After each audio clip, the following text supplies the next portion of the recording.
Hi friends, welcome to my channel Vishnuvardhan vlogs.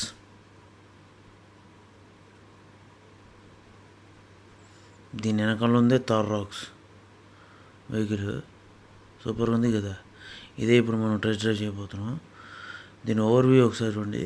Out side view చుట్టూ తిరిగి చూపిస్తా. అబ్బా, కాలు జారిందబ్బా. వెనకాల టైర్లు కూడా ఎంత పెద్దగా ఉందో. దీని 4x4 24 లక్షలంట. ఇంకా 2x2 తక్కువే ఉంటుంది అనుకుంటా. 2x2 తీసుకుందాం అనుకుంటున్నా. ఇది ఎలక్ట్రికల్ విండోస్, ఇంకోటి స్టీరింగు, మిడిల్ సీటు. వెనకాల బూట్ పేస్ట్ మాత్రం భయంకరం ఉంది. ఈ అక్కయ్య మనకి ఇప్పుడు డ్రైవింగ్ తీసుకుపోతుంది. ముందర మీటరు బాబాకి ఇచ్చి నేను డ్రైవింగ్ చేస్తాను, నువ్వు నన్ను షూట్ చేయమని చేశాను. కానీ ఇక్కడ విచిత్రం ఏంటంటే ఒక ఫన్నీ ఇన్సిడెంట్ చెప్తా. ఏంటిదంటే, మనకు మాన్యువల్ వెహికల్ నడపడం అలవాటు కదా. ఆటోమేటిక్ వెహికల్ ఇంతవరకు నడిపింది లేదు. ఒక్కసారి ఏమో నడిపినట్టు నాకు గుర్తు. అది ఇప్పుడు 5 ఏళ్ల క్రితం. ఇప్పుడు ఆడ గుర్తుండి వస్తుంది. సో నేను ఇది ఎలా నడపాలి జస్ట్ ఒక రఫ్ ఐడి నేను నడుపుతానంటే, అక్క సార్ మీకు రాదా అనేది. అంటే వచ్చమ్మా నేను నడిపాను ఇంతకుముందు కానీ గుర్తొస్తలేదంటే, సార్ నిజం చెప్పండి సార్, జోక్ చేయమాకనంటే, అరే ఎందుకు నీతో ఎందుకు జోక్ చేస్తామమ్మా అని చెప్పాను. సరేలే నేను స్టార్ట్ చేస్తాను అని చెప్పి స్టార్ట్ చేసిన. అది ఎంతకి స్టార్ట్ కాదు వెహికల్. బటన్ నొత్తి స్టార్ట్ చేసిన. పార్కింగ్ తీసి గేర్ని పార్కింగ్లోకి తీసి మాన్యువల్ మూడ్లో, అదేదో మూడ్లో పెట్టాలంట. నేను అది పెట్టకుండా ఓన్లీ హ్యాండ్ బ్రేక్ తీసి బ్రేక్ ఒత్తి పట్టుకున్నా. ఆ బ్రేక్ ఏమో పడట్లే. అది బండి ఏమో ముందర పోతుంది. Sir sir sir sir sir sir అంటుంది ఆమె. గుండె గుబేలుమని చెప్పింది. ఇంకేం చేయాలి? ఆ అమ్మాయి, సార్ నిజం చెప్పండి సార్, మీరు జోక్ చేయమాకండి, ఇక్కడ ఇబ్బంది కలుగుతుంది, ఏదైనా నా వర్క్ ఇబ్బంది కలుగుతుంది. అది కాదమ్మా సార్, మీకు వచ్చా అంటే, నిజంగా వచ్చామా అంటే, వెనకాల నుంచి మా నాన్న తిడుతున్నాం. ఎందుకు ప్యానిక్ అవుతున్నావురా అంటే, ప్యానిక్గా డాడీ, అది నాకు తెలియాలి కదా. ఇంతవరకు నేను ఒక్కసారి రెండోసారి జస్ట్ నడిపాను, నాకు ఏడ గుర్తుంటుంది. దీన్ని ఏ మూడు ప్రతి వెహికల్కి కాంపోనెంట్స్ మారిపోతాయి, నా వల్ల కావట్లేదు అని చెప్తే, మా నాన్న అంటున్నాడు, ఒరే నువ్వు ప్యానిక్ అవ్వకురా స్వామి, మళ్ళీ ఇంతోటిదాన్ని ఇంటికి తీసుకురావడం ఎందుకురా, నీకు డ్రైవింగ్ రాకపోతే మూసుకొని మూల కూర్చోవాలి, తీసుకొచ్చి ఇట్లా ఇబ్బంది పెడతాడు. సో ఆ గేరు, ఇక్కడ గేర్ డిఫరెంట్గా ఉంది కదా. సో దానివల్ల అర్థం కాలేదు. ఆ అమ్మాయి ఏమో, సార్ నిజం చెప్పండి సార్, నాకు భయం వేస్తుంది, నా ఉద్యోగం పోతుంది సార్. నా విచిత్రం ఏంటంటే అమ్మాయికి కూడా డ్రైవింగ్ రాదంట. సో ఆ అమ్మాయి కొంచెం ఆలోచించి అట్లా తిరిగి సార్ నేను వేరే వాళ్ళని పిలిచాలనింది. సరే పిలువమ్మా, వేరే వాళ్ళని ఎవరైనా అని చెప్పిన. సరే ఆమె దిగి పోయి అతను ఉన్న పిలుచుకురావడానికి పోయింది. వెనకాల మా నాన్న ఒకటే ఎంటుతున్నాడు, ఒరే నీకు రానప్పుడు సైలెంట్గా కూర్చోవాలి కదా, ఎందుకు టెస్ట్ డ్రైవ్ బుక్ చేయించుకున్నావు అనవసరంగా, ఇదంతా అవసరం అంటే, కార్ డాడీ నాకు తెలుసు, ఆ కాంపోనెంట్స్ అర్థం కావట్లేదు, ఆమె కరెక్ట్గా చెప్తే డ్రైవ్ చేస్తానంటే, అమ్మాయికి పాపం చెప్పడానికి వస్తలేదు. నాకు అర్థం చేసుకోవడం రావట్లేదో తెలియట్లేదు. కానీ వెనకాల నుంచి మా నాన్న తిట్లు మాత్రం బ్రహ్మాండంగా అర్థమవుతున్నాయి. నేను ఎంత చెప్పినా మా నాన్నకు అర్థం కాదు. అరే నాయనా నిప్పు తిడుతూనే ఉన్నాడు. మామూలుగా వెనకాల నుంచి తిడతాడు, నువ్వు ఎందుకు ప్యానిక్ అవుతున్నావు, నేను ప్యానిక్ అవ్వట్లేదు నాయనా, అది నాకు అర్థం చేసుకోవడానికి టైం పడుతుంది కదా. మన కార్ ఏమో మాన్యువల్, ఇదేమో ఆటోమేటిక్. ప్రతి వెహికల్కి ఆటోమేటిక్ మారిపోతుంది, మనం చేయడం కష్టము, వాళ్ళు వచ్చి చెప్తారని చెప్తే, అప్పుడు అంతలో ఒక అతను వచ్చాడు. అక్కడి నుంచి వచ్చి ఎక్స్ప్లెయిన్ చేయడానికి ట్రై చేస్తున్నాడు. వచ్చాడు ఇతనే ఇప్పుడు మనకి బ్రహ్మాండంగా ఎక్స్ప్లెయిన్ చేయబోతాడు. విచిత్రం ఏంది తెలుసా, ఈయన ఎక్స్ప్లెయిన్ చేసిన ఒక్క పదం కూడా నాకు అర్థం కాలేదు. సార్ మీకు వచ్చా సార్ అంటాడు, కాదంటాను. అమ్మాయి ఏమో పరిగెత్తుకుంటూ వచ్చింది. దాని నుంచి ఈడు ఏం చేస్తాడు రా స్వామి, కారు గుద్దితే నా ఉద్యోగం పోతుంది, నేను అడగదినాల్సి వస్తుంది అని చెప్పి అమ్మ టెన్షన్.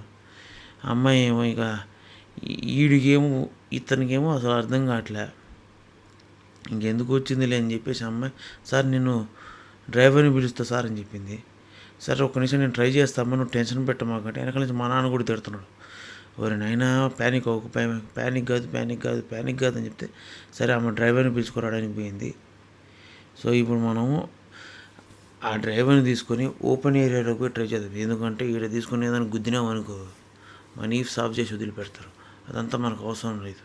అందుకని చెప్పి ఆ అమ్మాయి డ్రైవర్ని పిలుచుకోవడానికి పోయింది. డ్రైవర్ని పిలుచుకొస్తుంది. ఆ అమ్మాయి ఏమో డ్రైవర్ని తీసుకురావడానికి పోయింది. ఇతనేమో మనకి ఎక్స్ప్లెయిన్ చేయడానికి ట్రై చేస్తున్నాడు, మనకేమో అర్థం కావట్లే. నీకు ఎంతసేపు అర్థం చేయడం చెప్పేసి నేను డ్రైవర్ని పంపిస్తా సార్, మీరు వెయిట్ చేయండి అని చెప్పాడు. సో సరేలే అని చెప్పి అనుకుంటే వెనక నుంచి మా నాన్న మళ్ళీ వేసుకున్నాడు. రే ఇంతోటి దానికి టెస్ట్ డ్రైవ్ పోవడం ఎందుకురా, అతను డ్రైవ్ చేసి నువ్వు పక్కన కూర్చోవడం ఎందుకు, టెస్ట్ డ్రైవ్ వద్దు ఏమొద్దు తీసుకొని డాడీ ఒకసారి డ్రైవ్ చేస్తాడు డాడీ ఓపెన్ ఏరియాలో అని చెప్తే, ఎట్లా నీ సావు నువ్వు ఎప్పుడు ఇన్ని వస్తాయి కదా అని చెప్పి 4 మాటలు మామూలుగా తిట్టలేదు. ఇంతటి టెస్ట్ డ్రైవ్. అతను ఏమంటాడు, సార్ మీరు ఈ రిస్క్ చేయొద్దు, నేను ఓపెన్ ఏరియాకి తీసుకుపోతా, రండి అక్కడ డ్రైవ్ చేసుకుందరు సరేనా అని చెప్పింది. సరేలే ఎందుకు వచ్చిన తలకన్నా మెయిన్ రోడ్ మీద ఏమైనా గుద్దినామనుకో మన ఈఫ్స్ ఆఫ్ చేస్తారు, తర్వాత దీనికి మొత్తం బిల్లు మనమే కట్టాలి, ఇదంతా మనకు అవసరం అని చెప్పేసి దిగేసి రౌండ్ వేసుకొని కారు చుట్టూరు తిరిగి నా సీట్లో వచ్చి మళ్ళీ కూర్చున్నా. ఎందుకు వచ్చిన తలకాయ నొప్పి అని చెప్పి. తర్వాత భయ్య స్టార్ట్ చేయ భయ్య అంటే సరే స్టార్ట్ చేశాడు. ఇగో కాంపోనెంట్స్ అంతా బాగుంది, ఇన్ఫోనెట్ సిస్టమ్, ఏసీ, కింద కొంచెం ఓల్డ్ మోడల్లో ఇచ్చినట్టు అనిపించింది. ఏంది ఎమ్యూనిటీస్ కొత్త భయ్య ఇంకా ట్రన్నింగ్ది స్టార్ట్ చేశాడు. సింపుల్ వెహికల్ కానీ మనకు అర్థం చేసుకోవడానికి కొంచెం టైం పట్టింది, ఎందుకంటే మనం మాన్యువల్ నడిపినాము, మనకు అర్థం చేసుకోవడానికి టైం ఇవ్వాలి కదా. ఒకటే చెంటుతాడు మా నాన్న, చుట్టుపక్కల అందరూ టెన్షన్ క్రియేట్ చేశాడు. ఏదో నేను ఇంటర్నేషనల్ క్రికెట్ మ్యాచ్ ఆడుతున్న రేంజ్లో టెన్షన్ క్రియేట్ చేశారు. ఇది పెద్ద బ్రహ్మ విద్య అని వీళ్ళ ఫీలింగు. నాకు తెలిసిన మటుకైతే చాలా ఈజీ, జస్ట్ అతనికి ఎక్సలేటర్ ఇచ్చి తీసుకుని వెళ్ళిపోయాడు. చూడండి నెట్టబోతుంది, బట్ జమ్మని తొక్కితే నా స్వామి రంగా ఈ వెహికల్ బీభత్సం మామూలుగా పోట్లే, జమ్మని పోతుంది. సో దీనికి ఎంత పవర్ ఉందో చూడు. ఈ భయ్య చెప్తున్నారు మీరు ఫస్ట్ టైం నడుపుతున్నారు అంటే, నాకు నడపడం వచ్చురా స్వామి, వెనకల నుంచి వీళ్ళందరూ ప్రెజర్లు పెడుతున్నారు అందుకనే. సో దీని పవర్ బాగుంది, స్టీరింగ్ మూమెంట్ కూడా బాగుంది, భలే. దీన్ని బ్రేకింగ్ సిస్టమ్ కూడా బాగుంది, ఎందుకంటే ఇంతకుముందు సడన్ బ్రేక్ వేసి మూతి పగిలింది అందుకని చెప్తున్నా. సో ఇదైతే చాలా బాగుంది. ఇక ఓపెన్ ఏరియా వీళ్ళకి మన ఎట్ట డ్రైవ్ చేస్తాం చూడాలి. పొరపాటుని ఏదైనా తేడా కొట్టింది అనుకో, వెనకలో మా నాన్న ఐరన్ తీసుకొని ఈ నుంచి కడప దాకా పరిగెత్తిచ్చి మరి కొడతాడు, మామూలుగా కొట్టాడు. కడప నుంచి మళ్ళీ తిరుపతి దగ్గర కూడా దంతాడు, డైరెక్ట్ దేవుడి దగ్గర తన్ని చంపేసి దేవుడి దగ్గర పంపించేస్తాడు, అంత టాలెంటెడ్ మా నాన్న. సో ఇది ఈ భయ్యే మనం డ్రైవింగ్ తీసుకెళ్తుంది. మనం థ్యాంక్స్ చెప్పాలి ఈ భయ్యకి, ఎందుకంటే ఎవరు వస్తారు మనకు టెస్ట్ డ్రైవ్ చేయించడానికి. ఇదే మాన్యువల్ కాదు ఆటోమేటిక్, దీని అర్థం కాక ఈ తలకాయ నొప్పి అంతా, వెనక నుంచి మా నాన్నతో తిట్లు. సో ఇక్కడ ఈ బాక్స్ చాలా బాగుంది. దీంట్లో ఇదేందేమంటారు ఏదో ఉందిలే, మనకు అది అర్థం కాదు. ఇక ఏసీ వెండ్ అన్నిటికి ఇట్లా మాన్యువల్ ఏసీ వెండ్ ఇచ్చారు. ఇక సెంట్రల్ లాక్ సిస్టమ్, ఎందుకు ఇది సెంట్రల్ లాక్ అవ్వలే, ఇప్పుడు మనం డ్రైవ్ చేయబోతున్నాం, మన వీరత్వం చూపిస్తాం చూడు. ఇక వెనకాల కూర్చున్నాడు మా నాన్న, ఒక ఎక్కి కూర్చున్నా. అతను చెప్తున్నాడు, సార్ మీరు వాడాల్సింది ఒక కాలే, 2 కాళ్ళు కాదు, ఒక కాలు మడిసి ఎక్కడైనా పెట్టుకోండి, మీరు ఓన్లీ దీంట్లో బ్రేక్ యాక్సిలేటర్ మాత్రమే ఉంటుంది అని చెప్పి. అది మాకు తెలుసులో అని నేను అనుకున్న ఇన్నర్ ఫీలింగ్. సరేలే అని చెప్పేసి స్టార్ట్ చేసిన. ఫస్ట్ కొంచెం గుండెలో దడ అనిపించింది, ఎందుకంటే ఇది ఏదైనా తేడా కొట్టిందనుకో పక్కన వేసి తొక్కుతారని చెప్పి. సో స్టార్ట్ చేద్దామని చూసిన. సార్ చెప్పినట్టు బ్రేక్ తీసే హ్యాండ్ ఏంటంటే దాన్ని ఒత్తి కిందికి వదిలేయాలి, తర్వాత దాన్ని మొత్తం ఎక్స్ట్రీమ్ వెనకలకి పెట్టేయాలి, లాస్ట్లో డ్రైవ్ మూడ్లో పెట్టుకోవాలి. అది నాకు తెలియక అమ్మాయికి చెప్పడం అర్థం కాక ఆడ తెగ ఇబ్బంది పడినా. ఇక చూసుకో ఎక్కి తొక్కితే నా సమయం బండి పోతుంది చూడు, జై జై జై జై జై జై జై అని పోతుంది, మామూలు పోట్లే. ఆడేమనుకుంటున్నాడు పక్కన అతను, ఈయనకు వచ్చినట్టు లేదు, ఏదో గుద్దుతాడు, సార్ నిదానం నిదానం నిదానం తిడుతున్నాడు. అరే నాకు వచ్చలేరా స్వామి, ఇదేం ప్రాబ్లం లేదు, నాకు అర్థం. పైన అక్కడ మిర్రర్ కనపడుతుంది కదా, రియర్ మిర్రర్, అదే ఆటో డిమ్మింగ్ అంట, మొత్తం క్రూజ్ కంట్రోల్ ప్రతి ఒక్కటి, ఏబిఎస్ ప్రతి ఒక్కటి ఉంది దీంట్లో. 6 ఎయిర్ బ్యాగ్స్ వస్తున్నాయంట, మొత్తం 100% దీంట్లో అన్ని ఇమ్యూనిటీస్, మనకు కావాల్సిన ప్రతి ఒక్క ఇమ్యూనిటీస్ ఇస్తున్నారు. కాకపోతే ఇది 4x4 కాదు, ఇప్పుడే తెలుసుకున్న 2x2 అంట, 2x2 2x4 చెప్పాడు గుర్తులేదు. సో అలా వెహికల్ మాత్రం డ్రైవింగ్ చేస్తుంటే డ్రైవింగ్ ఎక్స్పీరియన్స్ మాత్రం ఉంది భయ్యా, అది మామూలు కాదు, అదిరిపోయింది అంతే. ఈ రేంజ్ డ్రైవింగ్ ఎక్స్పీరియన్స్ ఉంటుందని చెప్పి ఉంటే ఆ రోజే ఫస్ట్ బుకింగ్ ఓపెన్ చేసిన వారు ఏదో ఒకటి చేసి బుక్ చేసుకునేవాడిని. ఇప్పుడు ఇన్ని రోజుల దాకా వచ్చి మళ్ళీ బుక్ చేసుకోవాలి సార్. ఆన్ రోడ్ డెలివరీలు కూడా స్టార్ట్ అయినాయంట. వీళ్ళ షోరూమ్ నుంచి దాదాపు 84 వెహికల్స్ డెలివరీకి రెడీగా ఉన్నాయంట. డెలివరీకి రెడీగా కాదు, అదంటే బుకింగ్ ఉన్నాయంట.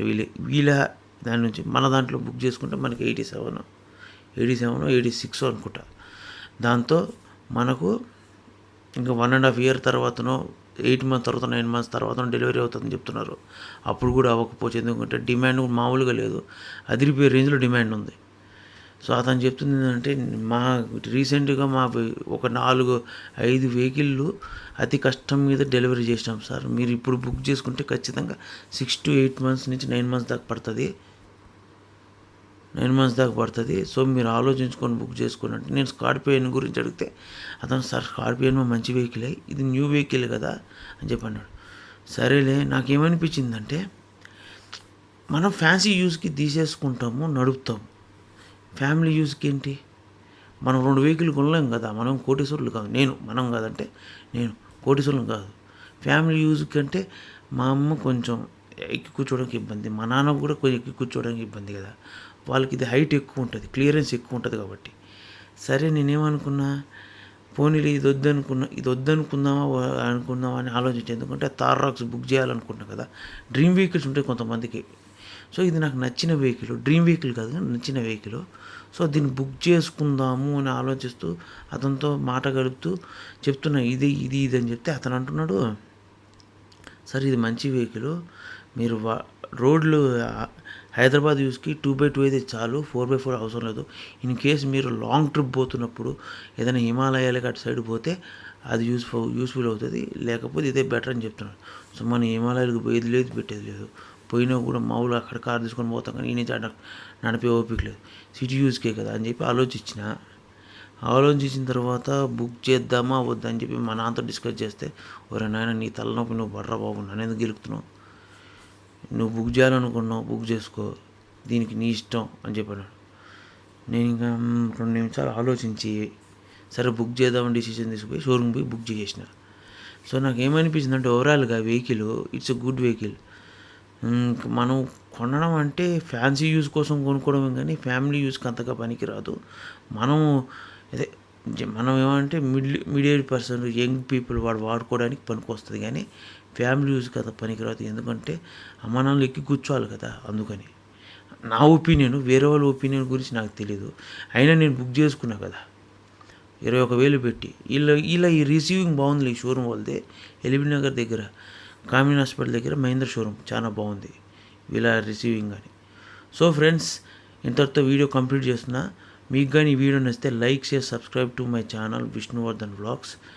సో బెల్ ఐకాన్ కొట్టి ఆల్ ఆప్షన్స్ ఆన్లో పెట్టుకోండి, మీకు వీడియో అప్లోడ్ చేయగానే వెంటనే వస్తుంది. Thank you for watching.